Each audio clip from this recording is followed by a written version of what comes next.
जेकोसी परिस्थिति रे गोटे परिवर्तन होची कांस्टेंट एवं स्पेशली ओडिशा क्षेत्र रे जेतेबेले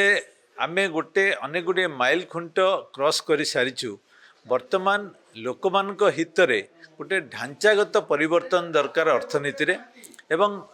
सरकार से दिगरे चिंता मध्य करुछंती समृद्ध ओडिशा गठन पई ए ढांचागत परिवर्तन को आखि आगे रखी किभली भाव एक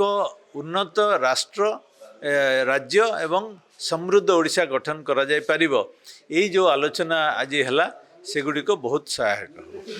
गाँव को चली जावा दरकार इंडस्ट्री जो इंडस्ट्री होची शहर होची सेति इम्प्रूवमेंट हे पाउनी नहीं मु तो केबे राजी हेबिनी जे गाँ को गले उन्नति हम सहर रहिले उन्नति हेबनी इंडस्ट्री बाटरे हम इंडस्ट्री पाई मध्य जो परिस्थिति जो भल परिस्थिति दरकार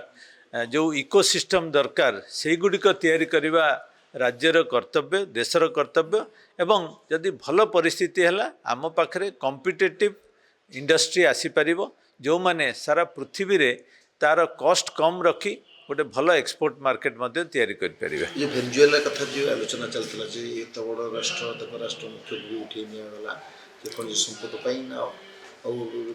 दिन थला जे 4 नंबर स्थान थला अर्थनीति वेनेजुएला कथा आसिला जे आपण नेचुरल रिसोर्सेस उपरे अत्यधिक डिपेंड न करी आपण विभिन्न दिगरे अर्थनीति को नेबे परिचालना करिवे जहा द्वारा लोक माने कर्मठ हेबे एवं अर्थनीति विभिन्न वर्टिकल उपरे डिपेंड करियो।